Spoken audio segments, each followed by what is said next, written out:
I wasn't trying to be dramatic. When I came home early from my business trip, there was no secret plan to catch anyone in the act. No inner voice whispering suspicions. I was just tired. Tired of hotel rooms that smelled like stale carpet cleaner. Tired of eating alone. Tired of long days that turned into longer nights. All I wanted was to sleep in my own bed, feel something familiar, and maybe sit down with my wife and just exist together. Like we used to. So when I pulled into the driveway and saw the lights on in the living room, I smiled to myself. She was home. That thought alone felt like comfort. I imagined her curled up on the couch in her usual worn sweatshirt, maybe a glass of tea in hand, a show playing in the background. The kind of evening we hadn't had in months. I was wrong. The second I stepped through the front door, something was different. It's hard to explain the way atmosphere changes in a house. It's not always about what you see. It's the absence of what you expect. The quiet wasn't warm or peaceful. It was stiff, calculated. Like walking into a room that had been quickly cleaned after something messy happened. Then I saw her. Carolyn was in the kitchen, her back to me at first. She was wearing a dress, deep green, silky, elegant, not S*XY, not flashy, but far from casual. I'd never seen it before, and I know her wardrobe. I'd helped her pick out half of it over the years. This wasn't one of ours. When she turned and saw me standing in the entryway, something flickered in her eyes. Surprise, sure. But behind that, guilt or fear. She masked it quickly, giving me a small, controlled smile. "Tom," she said, voice just a little too high-pitched. "You're home early." I nodded, setting my bag down. Yeah, got done ahead of schedule. Figured I'd drive back instead of wasting another night in San Diego. She stepped forward, wine glass in hand. I noticed her other hand, her phone, lit up briefly as she moved. The screen faced her. I couldn't help but glance at it. The name flashed quickly. Peter. She saw me look. Her thumb immediately locked the screen, and she placed the phone on the counter, face down. Casual. Like nothing had happened. She offered me the glass of wine like it would distract me. "Want a glass? There's more open." I shook my head. "I'll just grab water." As I stepped into the kitchen, the scent hit me. Not hers. Not mine. Cologne, strong, musky, expensive. The kind of scent that lingered. The kind that wasn't supposed to be here. For a moment, I thought maybe she had sprayed something. Maybe it was new detergent or a sample from work. But it wasn't on the counters. It wasn't in the air freshener. It was in the air, thick enough to tell me someone had been in our home. Recently. She sipped her wine, looking past me as I opened the fridge. Her face was composed, but her jaw was tight. That's when I noticed her earrings, small pearl drops. Ones I didn't recognize. They matched the dress in that weird, put-together way that felt like it had been meant for someone else's eyes. Not mine. I leaned against the counter and looked toward the living room. That's when I saw it. Tie, draped lazily over the arm of the couch like someone had taken it off in a rush. It was navy blue, silk with a fine diagonal stripe. Not mine. Not anything close to mine. I picked it up. "Whose is this?" I asked, holding it out toward her. She glanced at it, then gave a soft laugh. "Oh yeah, that's probably Evan's. Or maybe Greg's. I forget. Linda and her boyfriend dropped by for a bit. He had some corporate event, and I guess he left it here after they stopped in for a glass of wine." I turned the tie over in my hands. It didn't feel like something you forget. It felt deliberate. But maybe I was tired. Maybe I was reading too much into it. Maybe. "They came by tonight?" I asked. She nodded, walking past me to set her glass down by the sink. "Just for a few minutes. You know Linda. She always wants to show off his suits." "Did they know I wasn't home?" She hesitated for half a second. "Not long. Just enough. I guess. I mean, I told Linda you were traveling this week, so maybe she thought she'd catch me free." I watched her face. Every word was carefully chosen, measured, like she'd practiced. I didn't say anything more. I just placed the tie neatly on the edge of the coffee table. "You could text him. Let him know it's here." I will, she said quickly. Already planned to. Silence settled between us. She asked about my trip, how the conference went, how the client meeting turned out. I answered politely. Nothing deep. Just surface-level chatter while my brain tried to calm the quiet alarm bells going off in the back of my mind. At some point, she excused herself and said she was tired. I watched her walk down the hall toward our bedroom, heels clicking softly against the wood floor. The scent of that cologne followed her faintly, still lingering in the hallway even after she closed the door. I stayed in the kitchen for a while, just stood there, turning things over in my head. The dress, the name on her phone, the cologne, the tie, the rushed explanation. Any one of those on their own might have meant nothing, but together, it was like standing under a slowly dripping faucet. One drop, then another, then another. Nothing dramatic, just constant, silent erosion. I wandered into the living room and sat on the couch. My couch, our couch. I stared at the tie again. My reflection stared back from the TV screen in front of me, dark and vague. Carolyn and I had been married 6 years. We weren't perfect, but we were stable. We laughed. We fought. We forgave. That was the rhythm. At least I thought it was. But tonight felt like a skipped beat. Like something irreversible had happened, and I'd walked in during the cleanup. I didn't confront her. I didn't demand answers. Maybe I should have. But I think some part of me already knew that truth, whatever it was, wouldn't come freely. Not yet. So instead, I stayed on the couch with my thoughts and the silence and the tie that didn't belong to me. I told myself I'd wait, that I wouldn't jump to conclusions. But something inside me had already cracked. Quietly, cleanly. And I knew, whether she admitted it or not, nothing in our marriage would feel the same again. I didn't sleep that night, not because of the tie, not because of the wine or the perfume or the locked phone screen with a man's name on it. It was something else, a feeling I hadn't had in years, like I was a stranger in my own house. I lay there in bed next to Carolyn, staring at the ceiling, trying to convince myself that everything was fine, that there were explanations for all of it. Logical, innocent, harmless reasons. But every time I closed my eyes, I didn't see peace. I saw patterns. I saw pieces of the past that no longer fit together. You know how your brain works differently when you're half asleep? That weird, wired clarity that comes at 2 a.m. When the world is dead quiet and your thoughts get loud, that's where I was. Lying there, going back in time, tracing the moments I'd ignored. The signs I'd brushed off because I trusted her. Because I didn't want to believe the truth, even when it knocked softly. And now I was listening. The first memory that hit me came from about 4 months ago.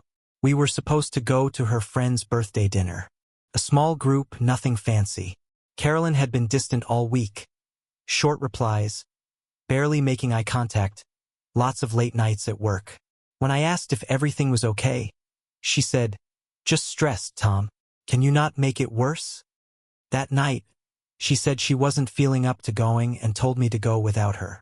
I did, and when I got home, she wasn't there. No car in the driveway, no text, no call. I waited. When she finally came in around midnight, she had this breezy excuse about going for a drive to clear her head. I didn't question it. Now I replayed that moment in my head. The way she had avoided my eyes, the rushed way she changed clothes before tossing them in the laundry. I remember thinking she smelled like vanilla and smoke, something floral and sharp, like a different person. I told myself it was the car air freshener, or a candle, some small, silly explanation. There were more moments like that, like the time I came home early from work to surprise her. She was sitting on the back patio with her laptop and a drink. But when I kissed her on the cheek, she flinched like I'd startled her, and quickly shut her laptop before turning to greet me. "Didn't expect you home so early," she'd said, smiling thinly. "I was just going over numbers." At the time, I chalked it up to stress. But that smile, it was too quick, too rehearsed. And there were the phone calls, always answered in another room, always ending with "I'll call you back," always followed by her walking in and pretending nothing happened. She started taking her phone with her to the bathroom, into the shower, to the laundry room. She kept it on silent, screen down, and had recently added a passcode. I asked once why she changed it. She shrugged and said, "Work stuff, company policy." But Carolyn didn't work in national security. She worked in marketing. Still, I trusted her. And that trust had become my blindfold. Then came the memory that haunted me most. The weekend she forgot our anniversary. We'd made a plan.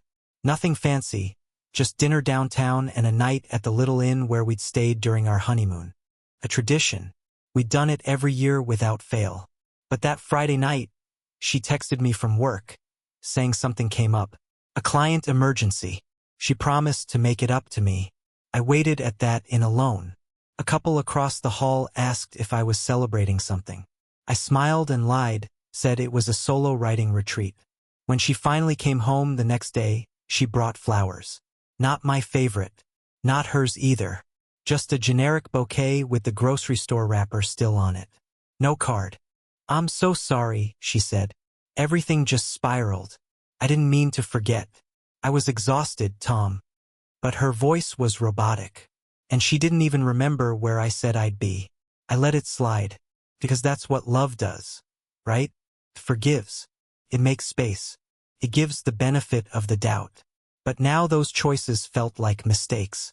Now, every dismissed moment was a red flag I'd folded into a paper airplane and tossed into the wind, hoping it wouldn't come back. And I hadn't even remembered the Denver trip until that night. It was about 2 months ago. She told me she had to attend a regional strategy conference. Nothing out of the ordinary. She'd done that kind of travel before. But this time she left in a rush. Didn't want me to drop her at the airport. Said she was already running late and had to Uber.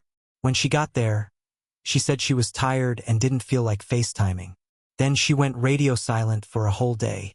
When she texted me 24 hours later, her excuse was simple. "Lost my charger." I believed her. Why wouldn't I? She was my wife. She wore a ring I picked out and said vows in front of our families. You don't question someone who's been your world for 6 years. Not unless you're ready to question everything. But now I remembered the suitcase when she got back. The black one with the cracked wheel. It had a scratch across it like it had been dragged down a sidewalk. She said it was from the baggage carousel. But it looked more like it had fallen out of a car. It didn't make sense. None of it did. The next morning, I got up early and went into the office. Not because I had work, but because I couldn't stand being in the house. I needed space to think, to breathe, to stop pretending everything was fine. I sat at my desk for 2 hours staring at nothing. Just sorting memories like puzzle pieces that used to fit. Now the edges were frayed, warped, broken. And the name Peter kept ringing in my head. Peter. It wasn't a name I'd heard before. Not in her stories. Not in her circle. Not once in 6 years of her talking about coworkers and clients and conferences and catch-ups. But now it was on her phone, and her thumb had locked the screen like it was nuclear codes. I tried to remember if she'd mentioned that name at all. Then I did. Once. Just once. A few weeks ago, she said something about a project she was helping with from the other office. She didn't go into detail, just said she had to stay late and meet someone named Peter about branding alignment. I hadn't thought anything of it. But now I did. Now it had weight. Later that night I sat in the garage. Not working. Just sitting in the driver's seat of my car with the engine off. Windows down. Letting the silence press against me. I thought about who Carolyn had become. About how I used to know what her laugh sounded like in a quiet room. How her hand used to find mine automatically in the middle of the night. How we used to talk about everything. Nonsense, dreams, frustrations. Now, our conversations were bullet points. Logistics, schedules, groceries, meetings, and now secrets. I looked around our house with new eyes.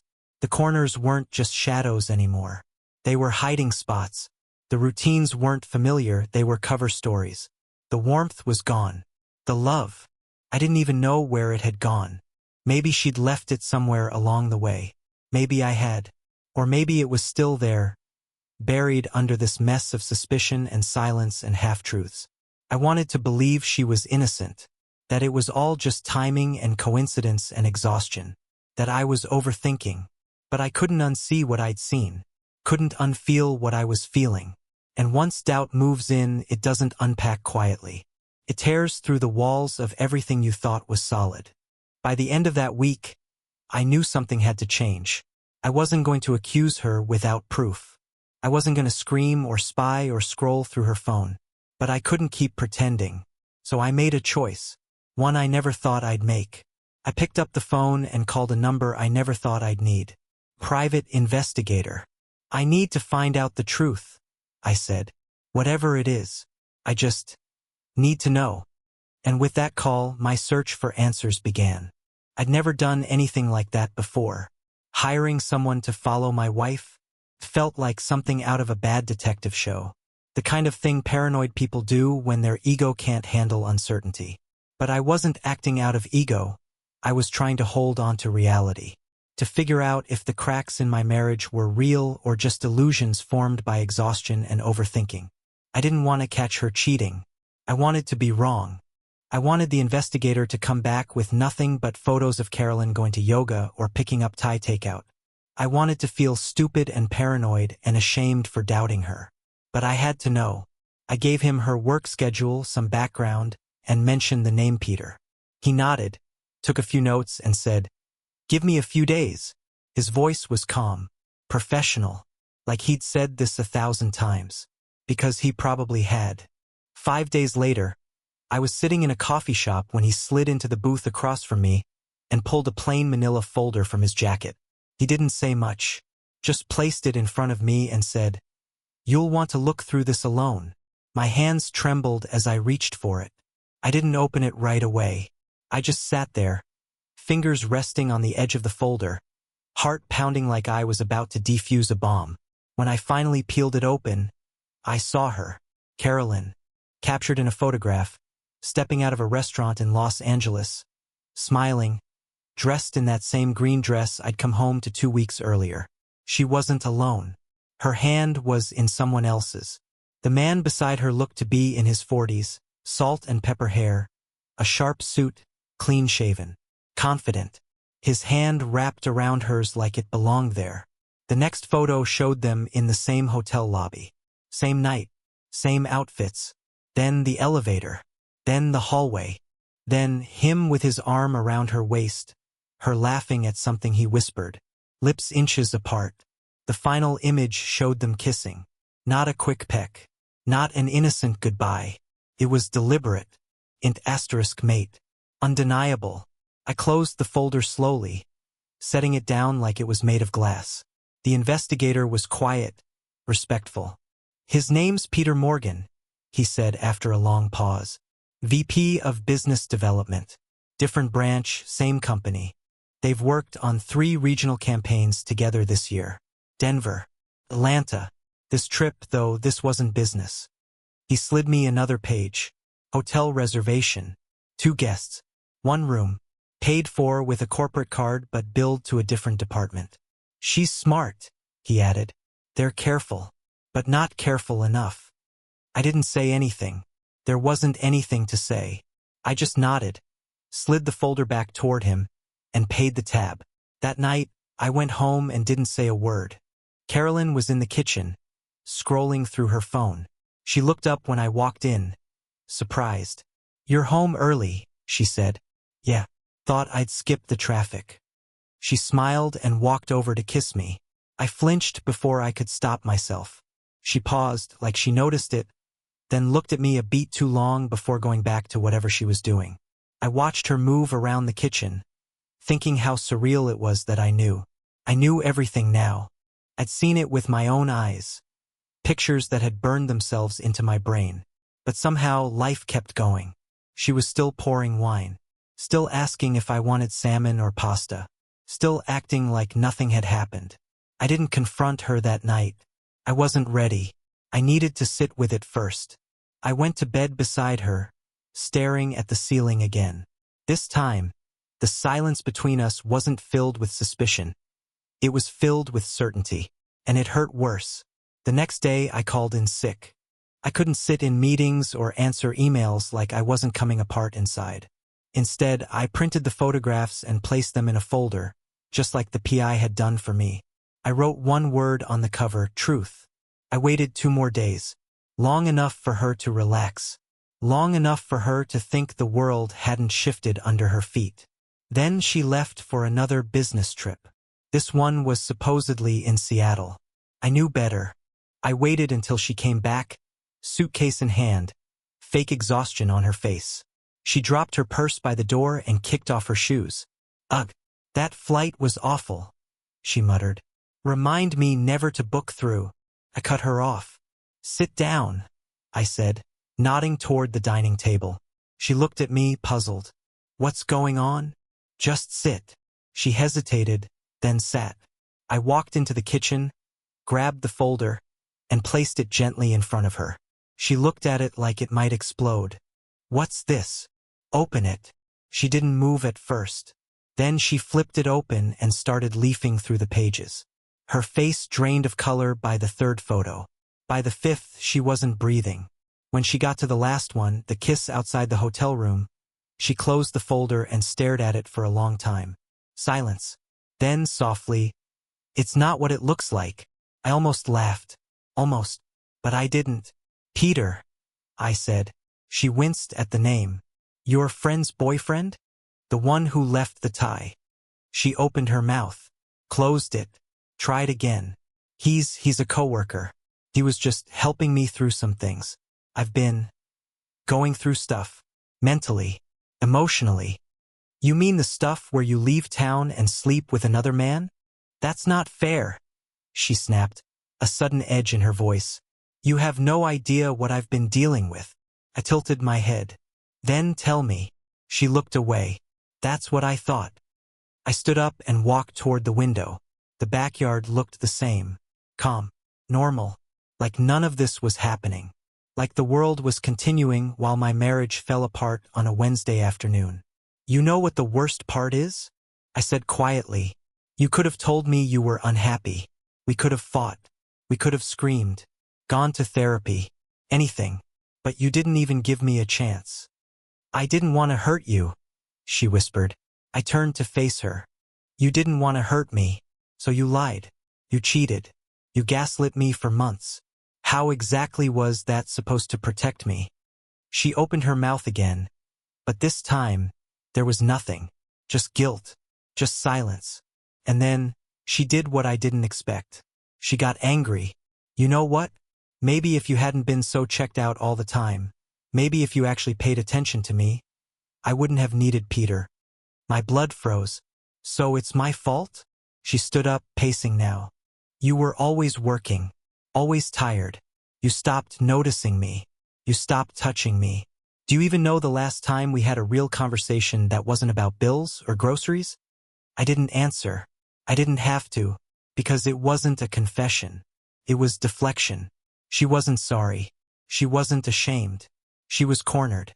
And like most people cornered by truth, she lashed out. I didn't plan for this to happen, she said, her voice rising. I didn't go looking for it. But you didn't stop it either. She went quiet again. Then, barely above a whisper, I can't do this right now. She walked down the hallway to our bedroom and closed the door. No slammed doors. No tears. Just an ending. 2 days later, I got an envelope from her lawyer. She was filing for divorce. She made the first move. Not an apology. Not an attempt at reconciliation. Just a signature. It was over. And for the first time in weeks, I felt something strange. Not grief. Not relief. Something in between. Like I'd stepped out of a house that was burning down. Still breathing, but covered in ash. The silence after she left was worse than the shouting would have been. For the first time in years, I was alone in the house we bought together. Alone in the kitchen where we'd once danced to bad jazz on Saturday mornings. Alone in the living room where we fought over what to watch, only to end up rewatching The Office for the 100th time. Alone in the quiet hum of a home that now felt like a stranger's body I was still living in. Her absence wasn't loud, it was surgical. She packed quickly, strategically. Only the essentials. No ceremony, no drama. She didn't even say goodbye. The only sound was the rustle of clothes, the low creak of drawers sliding open, the quiet click of her heels as she left for the last time. And then, just nothing. I didn't cry. I didn't drink. I didn't rage against the walls or tear down wedding photos. I just sat at the dining table for what must have been 2 hours, staring at the envelope from her lawyer. Divorce. So clean. So clinical. Not a letter. Not a conversation. Just paperwork. She beat me to it. I guess I'd been too slow. Too stunned. Too hopeful? Maybe part of me still believed she'd walk back through the door, drop the act, and admit it. Cry. Apologize. Say it was all a horrible mistake. That she'd fix it. That we'd fix it. But she didn't. Instead, she handed me the match and walked away from the fire. The next few days blurred together. I worked from home, took long walks, didn't eat much, didn't talk to anyone unless it was necessary. I deleted her name from my phone, not because I was trying to be dramatic, but because I couldn't stand to see it pop up anymore. When people asked where Carolyn was, I lied. Out of town for work, I said once. Visiting family, I said another time. I wasn't ready for the truth to be public. Felt like admitting failure. Not just hers, mine too. 1 week after she left, I got a text from an unknown number. Can we talk? Just one time, please. I stared at the screen for a long time. I should have ignored it. I should have blocked the number. But I didn't. Instead, I responded with 3 words. When and where. We met at a neutral place, an empty park by the river. She knew I wouldn't want to meet at the house. I wasn't even sure why I agreed to see her. Closure? Curiosity? Habit? It was dusk when I arrived. The sun was bleeding into the horizon, gold dripping into gray.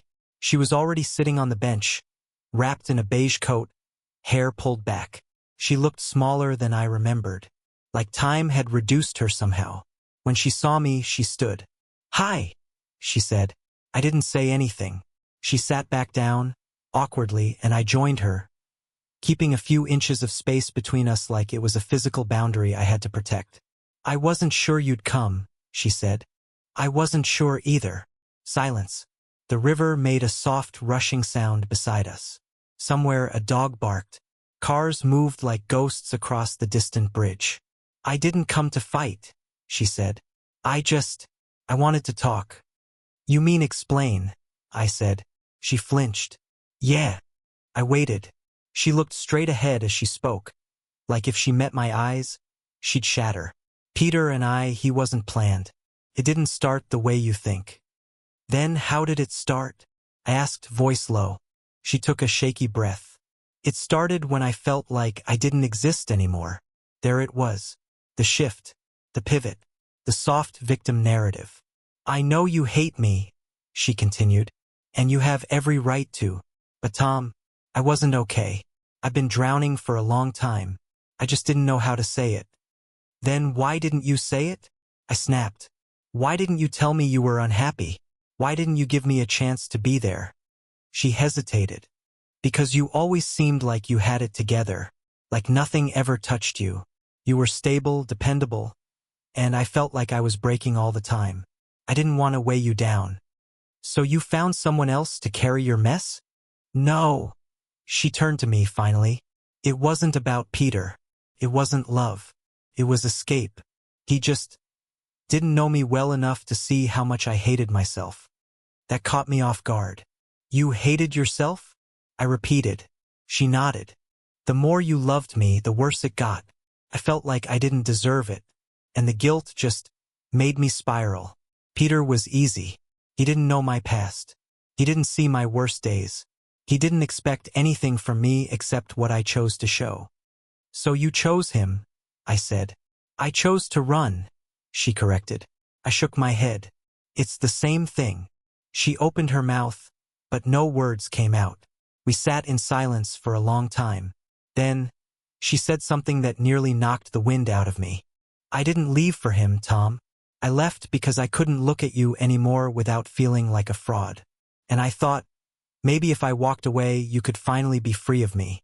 I blinked, trying to wrap my head around it. So you hurt me to help me? She winced. No, I hurt you because I'm weak, and selfish, and scared. But I'm telling you this now because I don't want you to walk around thinking you weren't enough. That line sat between us like a stone, because deep down that was the question haunting me. Was I not enough? Was I too dull? Too predictable? Too safe? You should have just told me the truth, I said, voice breaking for the first time. You should have told me you were struggling. You should have let me fight for you. For us. I didn't know how, she said. I still don't. She reached into her coat and pulled out a small envelope. I wrote something. I know you don't owe me anything. But if you read it, at least, I won't have lied about everything. I took it without a word. She stood up, eyes glassy. I won't contact you again. I just needed you to know that what happened, it wasn't because you weren't enough. It was because I was too broken to let myself be loved by someone good. I didn't respond. She walked away, heels clicking softly against the pavement. I sat on that bench until the sky turned dark and the streetlights buzzed to life. When I got home, I didn't open the envelope right away. I stared at it for hours. Finally, around midnight, I opened it. It wasn't long. It wasn't dramatic. It was a confession. A quiet unraveling of the guilt she hadn't known how to voice. She said she never stopped loving me. That Peter was never the endgame, just a way to feel seen. That she'd sabotaged everything she cared about, not to chase something new, but to avoid confronting the mirror of who she was becoming. And at the end, one line hit like a hammer to the ribs. When you left, I broke. Peter thinks I'm the one who was betrayed. But I'm not. I'm the one who betrayed everything real. And I'll carry that forever. I didn't cry. I didn't burn the letter. I just folded it up and placed it in a box of things that no longer belonged to the life I wanted. Not out of hate, but because I needed space to grow without carrying her sorrow too. And that conversation, raw, painful, unfinished, wasn't closure. But it was a beginning of something new, something mine.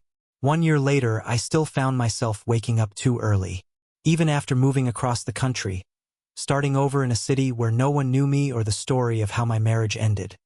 My internal clock kept dragging me out of bed before sunrise. Maybe it was habit. Maybe it was grief wearing a new face. Or maybe some wounds just take longer to close than we expect. I'd relocated to Austin not long after the divorce papers were finalized. I packed up what was mine, really mine, and left behind everything that felt like it belonged to us. The house was sold, most of the furniture donated. I kept a few essentials, a few books, and a single shoebox full of memories I hadn't worked up the nerve to throw away. In Austin, I rented a small house on the outskirts of town. Nothing fancy, just a one-story with creaky floors and a backyard that felt like silence. The neighbors were friendly enough, but distant, which suited me fine. I wasn't ready to be anyone's story yet. I found work as a communications consultant at a small liberal arts college. The job was quiet, meaningful in a subtle way. I helped students find their voice, ironically at a time when I was still trying to reclaim mine. Eventually, I was invited to teach a night course, something new the school was experimenting with. They called it Writing Through Recovery. I didn't name the course. I didn't even fully believe in the premise at first. But I said yes anyway. Twice a week, I stood in front of 10 students, most older than I was, who'd survived something. Loss, divorce, addiction, grief. They weren't polished writers, but their stories came out raw and real, stripped of pretense. I guided them through the words they couldn't say out loud, helping them find structure inside their chaos. What I didn't tell them was that they were helping me too. I never shared the full story of Carolyn. Not her name, not the details, but pieces of her bled into the metaphors I used. The way I spoke about betrayal, about silence, about the sharp, unexpected grief of being lied to by someone who once knew how you took your coffee. One night, after class, a student named Felix stayed behind. He was in his 50s, divorced, gruff in that way men get when they've been hurt too deeply to admit it. I gotta ask, he said, leaning against the doorway, arms crossed. You ever forgive her?